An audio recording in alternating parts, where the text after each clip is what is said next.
بسم اللہ الرحمن الرحیم۔ باب الرجل والمرأة یتوضأان من اناء واحد۔ مرد اور عورت دونوں ایک برتن سے وضو کریں، یہ جائز ہے یا نہیں، اسی تعلق سے یہ باب رکھا گیا ہے۔ تو اب الگ الگ بھی کہہ سکتے ہیں، یعنی باب الرجل والمرأة یتوضأان من اناء واحد، ایک برتن سے مرد اور عورت کے وضو کرنے کا باب، یا یہ باب ہے اس بارے میں کہ مرد اور عورت دونوں ایک برتن سے وضو کریں۔ مسئلہ یہ ہے کہ مرد اور عورت دونوں ایک برتن سے وضو کر سکتے ہیں۔ ایک برتن سے وضو کرنے کا مطلب کیا ہے کہ کسی بڑے برتن میں پانی رکھا ہوا ہے اور دونوں کو وضو کرنے کی ضرورت ہے، تو دونوں اس سے پانی نکال کر کے وضو کر سکتے ہیں۔ آپ نے یہ مسئلہ پڑھا ہوگا کہ برتن بہت بڑا ہو اور چھوٹا برتن پانی نکالنے کے لیے نہ ہو تو وہ اپنا ہاتھ دھل لے اور اس کے بعد ہاتھ سے ہی پانی نکال سکتا ہے۔ لیکن جہاں بھی یہ آتا ہے کہ مرد اور عورت ایک ساتھ ایک برتن سے وضو کر سکتے ہیں، اس کا مطلب یہ ہے کہ وہ میاں بیوی ہوں، یعنی شوہر ہو اور اس کی بیوی ہو، یا جو اس کے محارم ہیں، یعنی جن سے نکاح کبھی نہیں ہو سکتا، وہ ہوں تو کر سکتا ہے اس طرح سے۔ لیکن اجنبی مرد اور اجنبی عورت ہوں تو وہ دونوں ایک ساتھ اس طرح سے وضو نہیں کر سکتے، خاص طور سے اس زمانے میں، سمجھا نا؟ اس لیے کہ اس سے فتنہ پیدا ہوگا اور جو گناہ ہے اس کا بھی ظہور ہوگا۔ وہ کیسے ہوگا؟ عورت کا ہاتھ بھی عورت ہے، تو جب وہ اپنا ہاتھ دھلے گی تو اس اجنبی مرد کے سامنے کھولے گی، یہ گناہ ہے کہ نہیں؟ اس لیے بھی یہ منع ہوگا۔ اپنے سر کا وہ مسح کرے گی تو اس کا بال بھی تو عورت ہے، سر کھولے گی، یہ بھی گناہ کا کام ہوگا۔ پاؤں دھلے گی ٹخنوں تک تو اسے چھپانا بھی ضروری ہے، اب اس کے سامنے دھلے گی یہ بھی بے ستری ہوگی۔ تو اس طرح سے اجنبی مرد اور اجنبی عورت یہ دونوں ایک ساتھ ایک برتن سے وضو نہیں کر سکتے، لیکن شوہر ہے اور اس کی بیوی ہے، یہ دونوں ایک ساتھ کرنا چاہیں تو کر سکتے ہیں، یہ جائز ہے۔ ٹھیک ہے؟ فرماتے ہیں اخبرنا مالک حدثنا نافع عن ابن عمر، ہمیں خبر دی مالک نے، ہم سے حدیث بیان کی نافع نے، وہ ابن عمر سے روایت کرتے ہیں کہ مرد اور عورتیں کان الرجال والنساء یتوضؤون جمیعا فی زمن رسول اللہ صلی اللہ علیہ وسلم، کہ مرد اور عورتیں سب اللہ کے رسول صلی اللہ تعالی علیہ وسلم کے زمانے میں وضو کرتے تھے، اور بعض نسخوں میں ہے من اناء واحد بھی، تو اب معنی کیا ہوگا؟ ایک برتن سے وضو کرتے تھے۔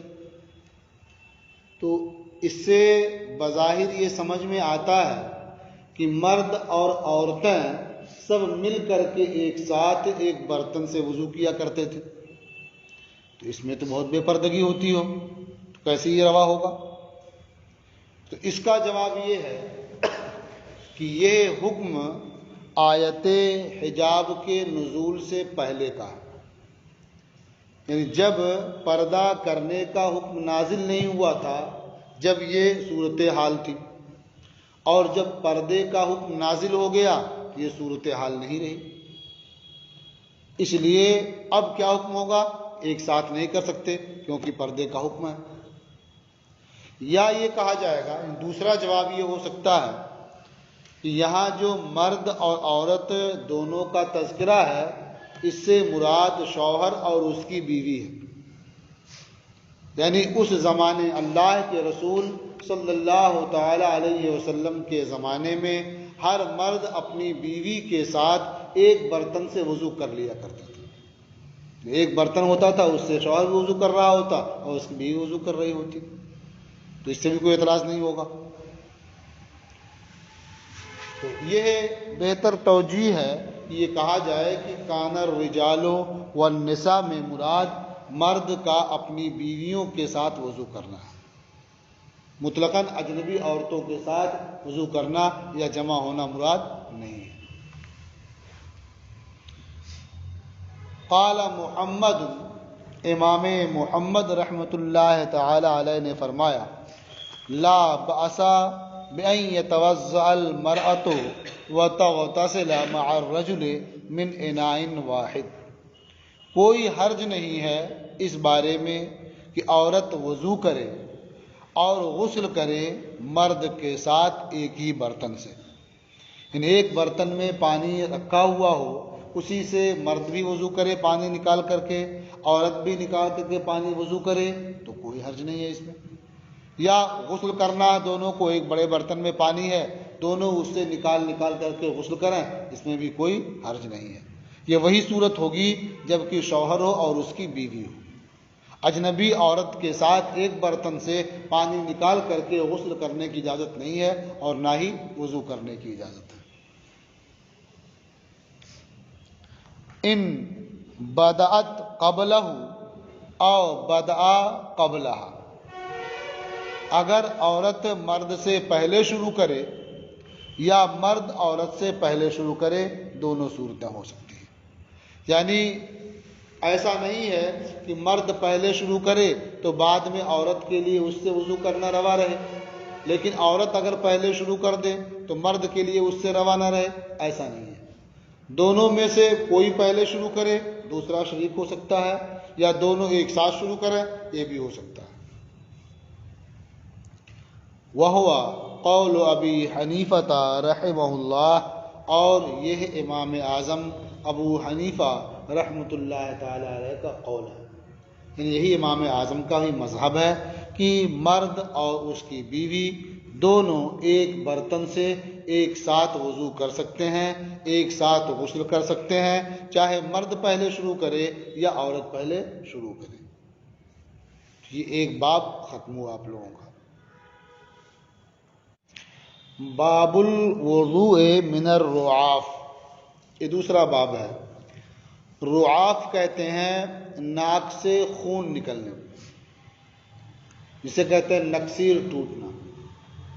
کبھی ہوتا ہے نا کہ ناک پر چوٹ لگ جاتی ہے ہلکی سی بھی تو ناک سے خون نکلنے لگتا ہے، یا کبھی چوٹ نہیں بھی لگتی ہے، ہوائیں تیز چلتی ہیں تو آدمی ناک پہ ہاتھ رکھتا ہے یا ناک صاف کرتا ہے یا انگلی ڈالتا ہے تو خون نکلنے لگتا ہے، تو اسے کہتے ہیں رعاف، یعنی نکسیر ٹوٹنا، یا کہہ سکتے ہیں کہ ناک سے خون نکلنا۔ تو یہ باب جو ہے ناک سے خون نکلنے کے سبب وضو کا باب ہے، یعنی کسی کی ناک سے خون نکلے تو اس کی وجہ سے وضو کرنا ہوگا یا نہیں کرنا ہوگا، یعنی پہلے والا وضو باقی رہے گا یا ٹوٹ جائے گا، یہ ہے باب۔ تو مسئلہ کیا ہے؟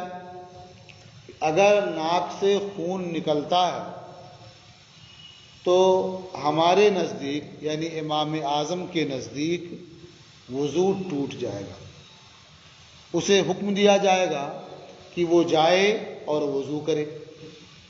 اب اگر وہ نماز پڑھ رہا تھا تو نماز چھوڑ کر کے وضو کرنے جائے، اور وضو کر کے لوٹ کر کے آئے تو جہاں تک پڑھ چکا تھا اس کے آگے پڑھنا شروع کر دے، اسے کہتے ہیں بنا کرنا۔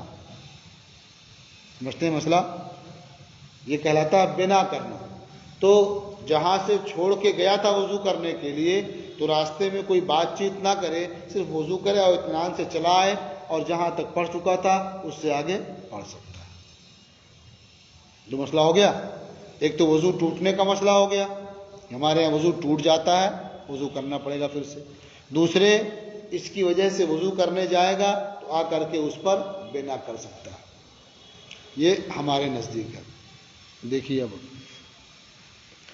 اخبرنا مالک، ہمیں خبر دی امام مالک نے، حدثنا نافع، ہم سے حدیث بیان کی نافع نے، عن ابن عمر، ابن عمر سے روایت کرتے ہیں، انہو کان اذا رعف رجع، ان کا طریقہ یہ تھا کہ جب ان کی ناک سے خون نکلتا، انہو اذا کان رعف، جب انہیں رعاف کی شکایت ہوتی، ناک سے خون گرنے کی شکایت ہوتی، رجع تو واپس لوٹتے، فتوضا تو وضو کرتے، ولم یتکلم اور کسی سے بات چیت نہیں کرتے، ثم رجع پھر وضو کر کے واپس لوٹتے، یعنی جہاں نماز پڑھ رہے ہوتے وہاں چلے جاتے، فبنا علی ما صلی، تو اسی پر بنا کرتے جو پڑھ چکے ہوتے۔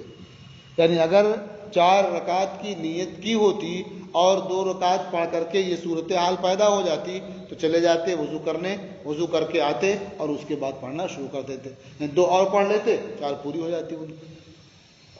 تو اس حدیث سے صاف صاف معلوم ہو رہا نا کہ حضرت عبداللہ ابن عمر کا معمول یہ تھا کہ جب ناک سے خون نکلتا تو وہ جا کر کے نیا وضو کرتے، اور یہ بھی معلوم ہو رہا ہے کہ جب وضو کر کے آتے تو اسی پر بنا کر لیتے۔ اس سے سمجھ میں آ گیا کہ ناک سے خون نکلنے کی وجہ سے وضو ٹوٹ جاتا ہے، اور یہ بھی سمجھ میں آ گیا کہ جب وضو کر کے آئے کسی سے بات چیت نہ کی ہو تو بنا کر سکتا ہے۔ اخبرنا مالک، ہمیں خبر دی مالک نے، حدثنا یزید بن عبداللہ، حدثنا یزید بن عبداللہ ابن قصید، ہم سے حدیث بیان کی یزید ابن عبداللہ ابن قصید نے، انہو رآ سعید ابن المسیب رعفا، انہوں نے سعید ابن مسیب کو دیکھا کہ ان کی ناک سے خون نکلا، ان کی نکسیر ٹوٹی، وہو یصلی، اور وہ نماز پڑھ رہے تھے، یعنی حالت نماز میں ناک سے خون نکل گیا۔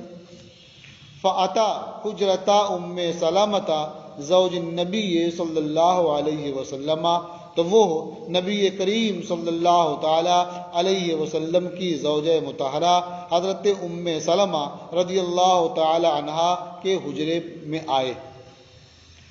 فأوتیا بوضوء، تو انہیں وضو کا پانی دیا گیا، یہ وضو واو کے زبر کے ساتھ ہے، تو انہیں وضو کرنے کا پانی دیا گیا۔ فتوضا، تو انہوں نے وضو کیا، ثم رجع، پھر واپس لوٹے، جہاں نماز پڑھ رہے تھے لوٹ کے وہاں گئے، فبنا علی ما قد صلی، تو انہوں نے اس پر بنا کیا جو پڑھ چکے تھے۔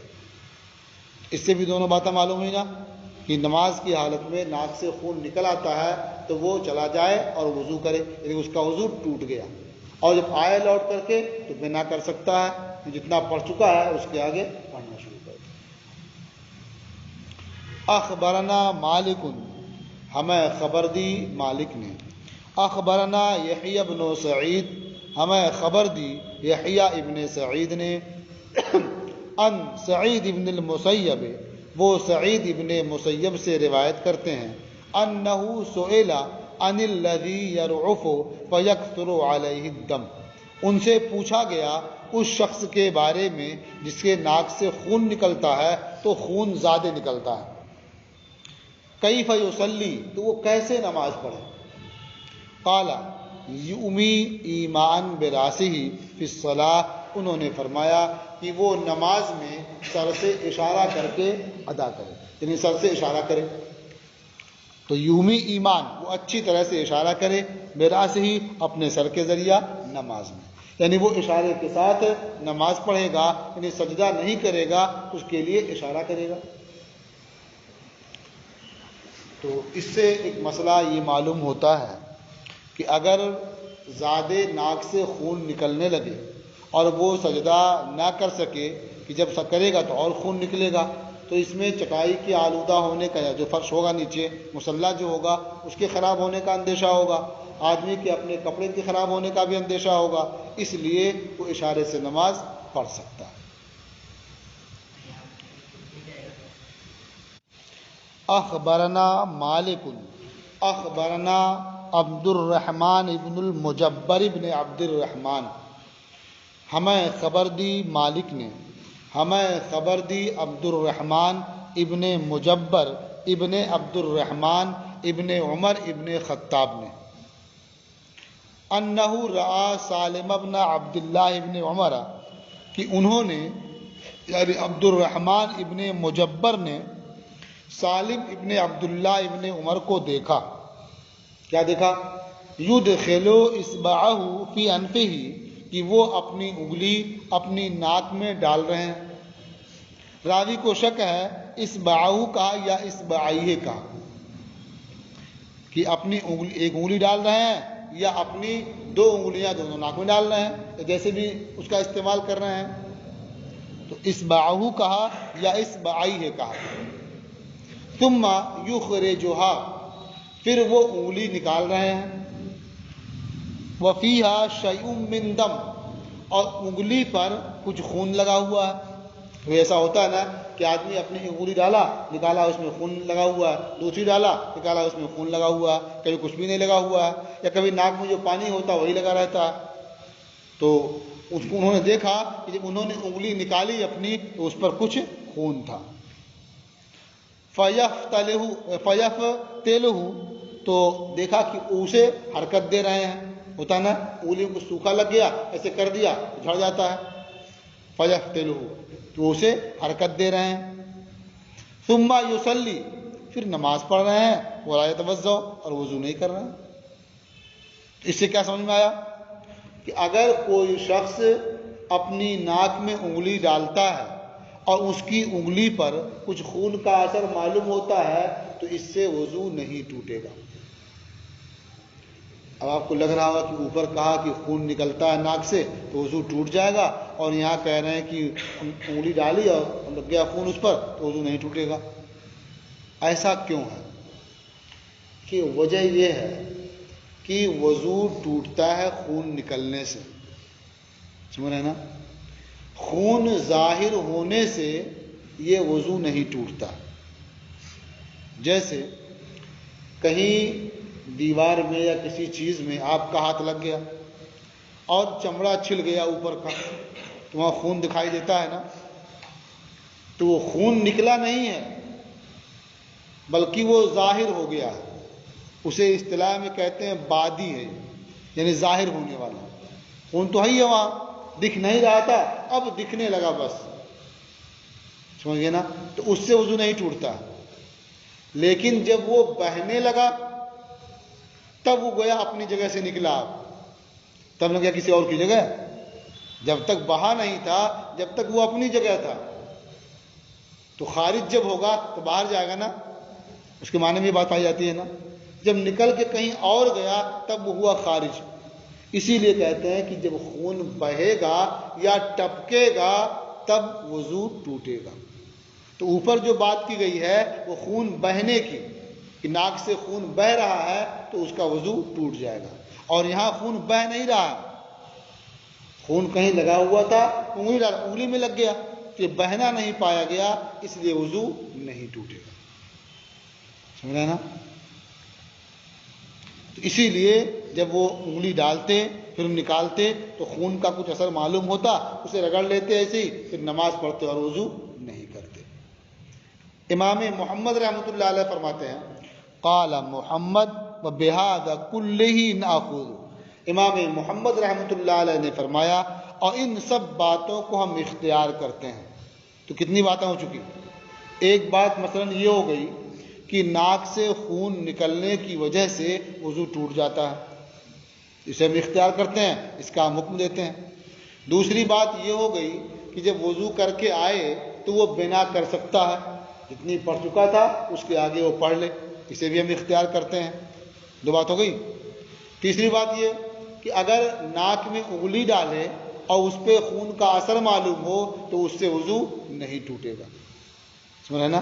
بہذا کلہ ناخذ، اور ہم ان سب چیزوں کو اختیار کرتے ہیں.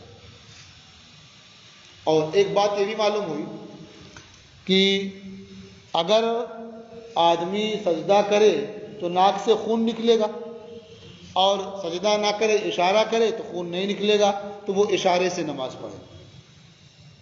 اس کا بھی حکم دیتے ہیں. تو 4 چیزیں ہو گئیں.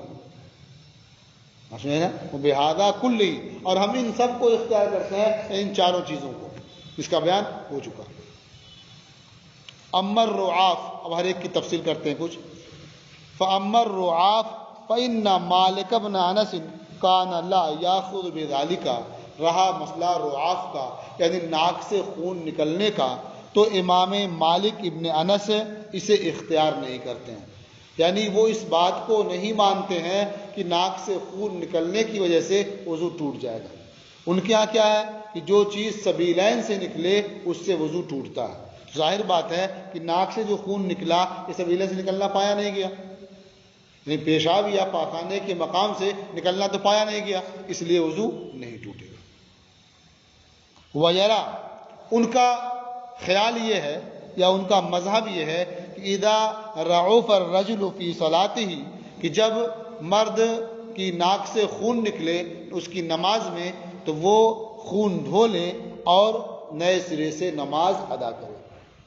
یعنی اب خون نکلا ہے تو نہیں کہ نماز پڑھے اسی کے ساتھ، جا کر کے خون دھل کر کے آئے اور اس کے بعد نئے سرے سے نماز پڑھے. تو گویا اس سے سمجھ میں آتا ہے کہ نہ اس کا وضو ٹوٹا اور نہ ہی وہ بنا کر سکتا ہے. وَيَسْتَقْبِلَ الصَّلَاةَ ہے نا کہ نماز پڑھے نئے سرے سے. حالانکہ ان کے بارے میں یہ بھی کہا جاتا ہے کہ یہ قول بھی ان کا ہے کہ وہ بنا کر سکتا ہے، وہ بنا کر سکتا ہے، لیکن یہاں جو ذکر کیا وہ کیا کہ وہ نئے سرے سے نماز پڑھے. فَأَمَّا أَبُو حَنِيفَةَ فَإِنَّهُ يَقُولُ، لیکن امام اعظم ابو حنیفہ رحمۃ اللہ تعالی علیہ تو وہ فرماتے ہیں، فَإِنَّهُ يَقُولُ تو وہ فرماتے ہیں، بما روا مالک، اس دلیل کی بنیاد پر جسے روایت کیا ہے امام مالک نے ابن عمر سے روایت کرتے ہوئے، وہ سعید ابن مسیب سے روایت کرتے ہیں. کیا کہتے ہیں؟ انہو ینصرف، کہ وہ ناک سے خون نکلے گا تو وہ جائے گا واپس، فیتوضا تو وضو کرے گا، ثم یبنی علی ما صلی، پھر وہ بنا کرے گا اس پر جو پڑھ چکا ہے. کب؟ ان لم یتکلم، جبکہ اس نے بات نہ کی ہو. وہو قولنا، اور یہی ہمارا قول ہے، یعنی امام اعظم کا یہی مذہب ہے. وَأَمَّا اذا کثر الرعاف، ایک مسئلہ اور تھا نا، 2 کی بات تو ہو چکی، ایک بنا کرنے کی اور ایک ناک سے خون نکلے تو وضو ٹوٹنے کی.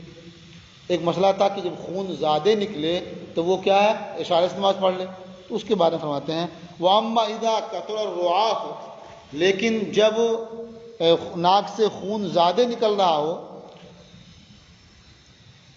وَأَمَّا اذا کثر الرعاف علی الرجل، لیکن جب آدمی پر ناک سے خون نکلنا زیادہ ہو جائے، یعنی زیادہ خون نکل رہا ہو، فَكَانَ إِنْ أَوْمَأَ بِرَأْسِهِ ایمان لم يرعف، تو اگر یہ صورت ہو کہ اگر اپنے سر سے اشارہ کرے تو ناک سے خون نہ نکلے، اور اگر سجدہ کرے رعوفا تو ناک سے خون نکلے، اب کیا کرے گا؟ أَوْمَأَ بِرَأْسِهِ ایمان، تو وہ اپنے سر سے اچھی طرح اشارہ کرے گا، یعنی اشارے سے نماز پڑھ لے گا، اور یہ نماز پڑھ لینا اس کے لیے کافی ہوگا، یعنی اشارے سے نماز پڑھنا کافی ہوگا. وَإِنْ كَانَ يَرْعُفُ كُلَّ حال، اور اگر ہر حال میں ناک سے خون نکل رہا ہے، یعنی سجدہ کرتا ہے تب بھی خون نکلتا ہے، اشارہ کرتا ہے تب بھی خون نکلتا ہے، تو کیسے پڑھے گا؟